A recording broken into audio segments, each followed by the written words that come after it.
our son. They're going to give us a little interview here. We have Andrew, Julia, and Charles. How you all doing? Glad that you could come here today. So tell us about yourselves and about the music that you perform. And All right. So my name's Julia. I am the bass player and I sing in the band. Andrew plays drums and he does some vocals too. And Charles plays guitar and he sings too. Sometimes. We just try to share everything. Yeah, that's about it. I know. We've been a band since 2015. Julia and I have been there from the very beginning. Charles joined 2019. So, but... Yeah, we remember you a lot of times from Joe's Irish Pub. Tiny. I know, we've been playing at a bar since we were 16, so yeah, you do the math on that one. I was 15. I don't know how the owner let us in the bar, but I mean, that's what really kicked off. Man. There were a lot of adults who, spoke up for you. Basically, it was pretty much that, yeah. We had a lot of people at the time vouching for us, and it was awesome. Mm. So, we really miss Joe's. Miss Joe. Yeah. Rest in peace, Joe. So it kind of started out with, I was in orchestra. I had played violin, and then I played cello. And I was like, I kind of want to be in, a rock band, because I'm kind of, into rock music at that point in high school. And I got my first bass guitar in 2014 Christmas. And it was just, a beginner guitar, so, I could go to the music store and actually pick out one I wanted. So I went to the music store, and I saw ads on the sidewall, and I saw a note that says teen rock teen band needs a bass player. And that's where, and I had started jamming with this guy named Dan, and we were jamming in my garage. He went to high school with me.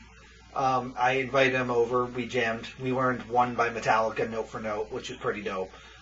Especially for two people who really didn't have much experience playing instruments.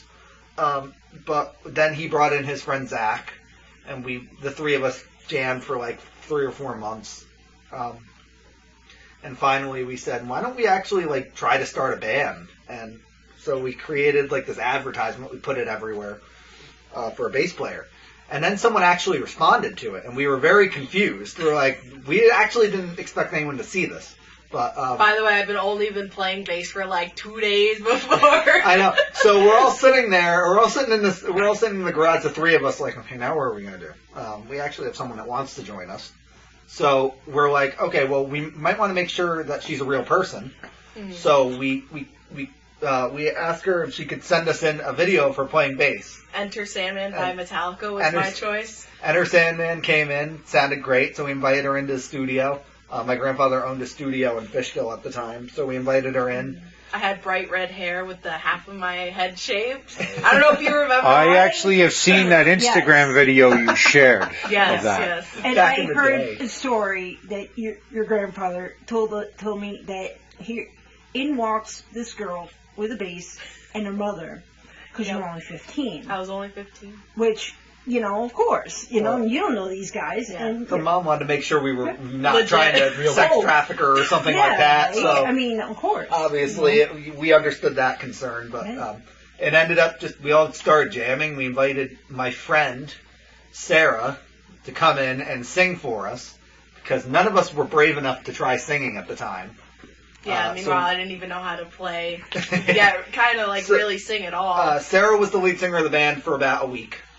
Before she's I can't do this. Okay.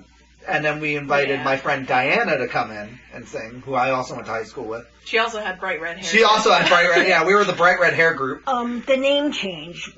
Didn't you have you had a different We were name? called No Worries, up until last year? A year ago. Yeah, we changed the name a year ago because there was a wedding band from Singapore with the name No Worries. There's a couple other groups. Yeah, there were a lot of groups. But the big one was the wedding band from Singapore, which was really confusing. We used to constantly get messages from people asking if we'd play their wedding. And we were like, what? I know. And they were the problem was a few of those messages were in French. So I had no idea what they were asking me to do. So I was like, okay, maybe we should change the name. And we talked about it. Trust me, it was a lengthy conversation that the three of us had. It wasn't like an overnight thing. We were like we actually had a lot of anxiety about changing the name because we're like, well, is anyone going to know who we are? Yeah. We just made a name for ourselves as No Worries. Yeah, but we were playing at this bar in Beacon called Joe's Irish Pub. And we've been through our fair share of guitar players. Like, they wouldn't really fit our style. It's okay. And then some of them just, like, wouldn't show up. And then me and Andrew have stayed since, like, day one. And then Charles came along. Yeah, I was, like, 15. He was 15 when he joined the band. They were, like, 20-something. I was just like, I need to jam. I need to play music with people. My mom, I couldn't stand playing by myself anymore. So I had to find people to play with. It was really My mom was funny. She works at a high school that he went to high school at, and she had found him through like wanting to do, I guess, this benefit. It was concert. like I wanted to do a charity concert, but I had no one to do it with. Yeah, so my mom was like, "Oh, I have a daughter that is in a rock band that would probably be interested in doing this." And then that's kind of how we met. We invited Charles over to my house for the first time, and then we just kind of like molded together. I've never experienced like chemistry with any musician that I've experienced with these two. I would just like to point out it's just. And I have to say, as an observer, in watching you guys, not from day one, but I came in pretty early and just watching you guys evolve.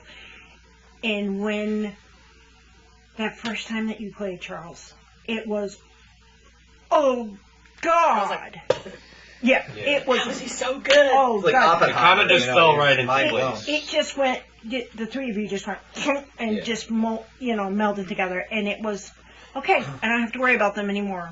I don't have to worry about them. If he slows down, we slow down. Yeah. If he speeds up, we speed up. Well, this is all but also the fact that Charles, you came in and you basically replaced. You had two guitars at first. Yeah. We had two guitar players. You had Jack and you had I was getting there. We invited our friend after we had Dan, Zach, and I had a bit of a falling out, and they ended up leaving the band. So I called up my friend Jack, who I also went to high school. Everybody in this band, I either went to high school with or was somehow like 5 degree of separation connected to someone I went to high school with. We invited Jack in, and Jack was our guitar player for 4 years, I'd say. A long time. He was our guitar player for a long time. And we've had various lead guitar players come and go. No one really stuck. And then Jack ended up moving to Tennessee. He ended up leaving the band. So the hunt was on to try and find a guitar player. Went through another 2 guitar players in between Jack and Charles. We went through Jackson, who's a great friend of ours. Didn't work out with her. And then we ended up finding Charles. And there's no going back. It really was like immediately, bam, it just clicked. And I was like, okay, I don't have to worry about these guys anymore. Yeah. And interesting to know that I have kind of kept up with Jackson and Jack, and they were both. Jackson studied music engineering, and she plays acoustic, and she sings now. She's like singing almost folk. Jack is singing country half the time. He got a degree in songwriting and won some award for that. And so, and I would just like to point out, we still talk with both of them. Yeah. We actually, And the three of us actually we just saw Jack A couple months ago. He got up, he was a guest appearance at one of our gigs at AJ Cafe in Wappingers. Oh, okay. He was a guest. It was a lot of fun. We had a good time. It was like old times. And then we played at Two Way Brewing Company in Beacon. With Jackson. Was visiting. Yeah, that was the Joe tribute. Yeah, we did a tribute to Joe. To Joe Condon, who owned Joe's Irish Pub. And Jackson got up with us. Charles was doing some weird thing. Yeah, I was graduating high school. Yeah. So he was a little late. And by late, he came in for the last 5 songs or something like that. We just spilled water everywhere. She spit on me over here. It's Sorry. okay. You cut that out. Yeah. No, I think I'll leave that. But I don't know. It was pretty funny. That is pretty funny. But They put it in slow motion. We had it's always fun talking with the people that you have a good relationship with, even after they leave the band. It's always we try to have no hard feelings with anybody. Plus, it gives opportunity to connect with more people too. Exactly. Yeah, definitely. I've always gone by the rule of thumb: you never may have bad relations with other musicians unless they start it. You always try to be nice to everybody, be helpful to everybody in the business, because we're all trying to get to the same place, and that's for everyone to know who we are. Yeah, the world. Yeah, you want everyone to know your music, and there's nobody around here, at least I absolutely hate their music. So I mean, it's good. We're all the local music community is very connected, and it's let me just place. Disclaimer that Andrew is a politician and he knows how to be tactful. No, I love every band or artist that I've heard around here. I have no problem with their music, and I think they're great. And like I said, we're all trying to get to the same place, and that's where as many people hear our music as humanly possible. And it's not an easy business. So all musicians around here are welcome to reach out to us and be friends. Yeah. Yes. I want to be friends with everyone. I know, right? Yeah. You be friends with everyone until they give you a reason not to be friends with them. Yeah. And you know what? That's why you guys, like I was joking around before that here I am, like old enough to be your mother, and I do consider all three of you friends. There's certain things that I can't, discuss around you because it'd be weird. But as far as I will vouch for you guys that you are absolutely right. That's how you act in other musicians, and you try not to have any beefs with anybody. You even were running the open mic at Joe's at one point. Up until COVID happened, until COVID happened, and so that I can say that you have had a big impact in the local music scene. A scene where, honestly, there were older people, mostly men, who pretty much controlled everything, and you guys were like a breath of fresh air. That you just came in and, why do we have to do it this way? We've always done it this way. Well, let's try this. We got something new. When we started when we took over for Russ was the original. He started the open mic at Joe's. He was an awesome guy. He's still playing around here. We took over for him, and the first couple open mics were really rough that we hosted, because there were some older musicians that would come in. I won't name names. There were some that came in, and they were so used to the way Russ was running things that there was one guy who got in my face. Because I was giving people 4 songs instead of 3. I remember that. And the reason we were doing that is because it was a night where not a lot of musicians showed up, and I felt as though we could give people 4 songs and keep things moving. Yeah. So, it's people want things to. People don't like change, and I get it. I understand, but sometimes it works out better. And at the end of the night, it was a gig for us, and we had to kill 4 hours. Yeah. Mm-hmm. So. Yeah, I try to always explain any rationale for something we do. Like, if we do something different, I won't just change it abruptly. I'll say, this is why we're going to do it this way. And most of the time, it's a temporary thing. So, I think people just need to be a little more open-minded sometimes. But I think that's with everything. Unfortunately, people want what they want when they want it. It's almost like they think it's fast food. It's true. Some people do treat music like fast food. They do. Yeah. So. I see it all the time on all my favorite bands' Instagram, Facebook pages. It's like people look for reasons to complain. And it's like, well, if you're going to complain, don't be on here. Mm. How would you say the style of your music has changed? I would say... Charles, what do you say? So, I'd say, like, when I joined, it was very, like, classic rock inspired with a touch of alternative, with, like, some ballads thrown in there. And then, in the past, like, 1 or 2 years, it's become more, like, just more experimental in terms of different genres and sounds. Like, we do heavier stuff. We have, like, just more textbook alternative stuff, even though that's a little bit of a... We have a smooth jazz song. We have jazz. We have indie influence. We have a country song, A country-like song. It's just a mixture of everything. So much something for everyone. Something for everyone, but I guess that would be alternative. Like, that would technically be alternative. Really textbook alternative. Yeah, like Charles said, it's It's pretty. There, you can't. It's not. It's hard to define, but I guess that's kind of the point. Mm-hmm. But I think, though, that's one of your strengths, is that all three of you can play different genres. Yeah. It's so much fun, too. And- If you sit in a car with me and listen to what I listen to, it's so inconsistent. There's a lot of And things. that's good, Same though. here. Yeah. It's good, Uh-huh. though. Some Especially- R&B to, like, spirit box. It'll go from like death metal to Kendrick Lamar or something. Yeah. In my car. Playboy Cardi. Or Playboy Cardi. Playboy Cardi. But I think that's important as a musician, if you do explore other genres and other styles, that you're not just locked into what you like or what Right. you Yeah. play. And I do think it makes you much more well-rounded. Yeah. And I've talked to some people like around here who are bigger name musicians around here, and I asked them, I'm like, what would you define our music as? And they said they flat out tell me, they're like, there is no defining No More Sun. There is no defining what we play. We play everything. We Yeah, and that's we good. try some new stuff. Yeah. The only consistency is that Julia's singing, and she sounds great. Yeah. And you're playing drums. I would And like I'm to playing- sing and a Charles little playing more guitar. sometimes. Sometimes, yeah. It's scary. It's not scary. It's scary. It's It is fine. pretty scary. Maybe I'm just used to it. I think yeah. We've been working on a lot of new music, and if you've listened to our first album, it's not at all the same as what our first album has. It's very different. Yeah.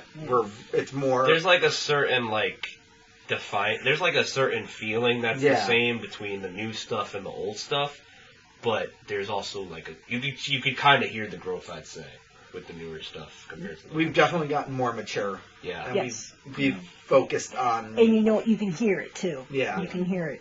We've focused on technicality a little more too, not to a tedious extent, but it's more complex, I'd say. Experimental. Yeah. Yeah. How do you feel about originals as opposed to playing covers? I'd rather play originals live, but Yeah. covers are also fun. Yeah, there's some covers that, like, everyone knows the covers, like You Shook Me All Night Long by Yeah. AC/DC. I love that song.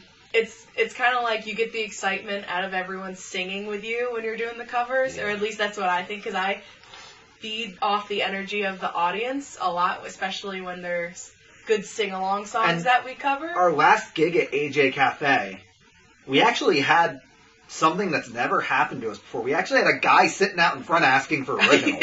Yeah. And that's never happened to us before. Yeah. We were like, usually they're telling us, stop playing originals, play some covers. This guy was sitting there, I want to hear more originals. And we're Well, like, okay. But we'll be back and we'll be You playing also some had originals. a guy playing percussion and singing, Yeah, Daryl, yeah. Oh, yeah. who, that blew me away when I heard how, and it just speaks to how good Daryl is, that Yeah, he's he a good could guy. fit Great percussion. into even the heavier songs. Mhm. There were one or two songs where he knew enough not to do the congas with, but also the fact that you guys were doing some of the songs that that Daryl knew, you weren't doing your total set list. It was a mixture. Yeah. Right. We wanted to And- sing some songs too, obviously, Well, because he's in it with the us. cool thing was that Julia was in a band with Daryl called SWP. Mhm. Charles filled in a lot with him. With Holly. Holly started it. My bass babe. Yeah. And I kind of like, the three of us kind of took a lot of their originals, or not originals, covers, and said, these are good, easy listening songs, classic rock songs mostly, that people like to listen to, and we've kind of taken quite a few of them and put them into our own Yeah. repertoire of things to play. Yeah. Especially at Tom Petty songs. certain bars really like that kind of music. So Oh, we yeah. we went around when SWP was playing, and I was their roadie. You guys were at our gigs, and that's how I got. I'm like, you know what, Julia? When I got so that I couldn't play there for a while, I was like, Julia, do you know our songs? Do you want this? And these are older guys, and you stepped right up, and I'm like, I want to play everything. and you just filled right in, and then that's how you met Daryl. Now you have a side band with Daryl Foreman Brown, and that's how you met him, was through that. So like I Yeah. said, I've been watching this whole thing. Okay, so Julie's playing with Daryl, and those guys are playing this. Yeah, Okay. we're all just We kind of call like molding I like to together. call it musical incest. Yeah, they're all right, playing with each other through. Everyone's Good. side projects are all playing together. You know, Okay, everyone's other that's bands. up to are you playing. if you're going to allow that. So he's the editor. I would say, I don't hey, care. that's not. I don't don't have a sit there problem with it, that. but he's the editor. So, but no, seriously. I think the textbook term is networking. Yeah, Oh, yeah. usually Thank you, Charles. that's what you usually call it, but I like to call it, you know, Musical incest. Oh my goodness. that it's Yeah. Okay. It's true. All opinions of No More Sun are, we are not responsible for any. Put a We little are not disclaimer at the bottom, The opinion are not exactly the opinions of FoopGrak Productions. Yeah, so. You realize your brother's probably going to haul you into confession in a few Oh, years absolutely. when he becomes a priest. Oh, absolutely. He's gonna watch this and be like, Andrew, you are so dead. No, I love my brother. He's a great guy. Yeah. Oh dear. Well, do you want to wrap this up? Is there anything else you guys want to say? You've pretty much We're covered working everything. on 3 new singles. Yes. We're gonna drop them in the next coming months, probably. Yes. Most likely. Yeah. And then we're gonna be working on a new album that should come out. probably end of next year. Probably. All right. Thank you so much, you guys. Thank you Thank you for for this having me. interview. It was so much fun.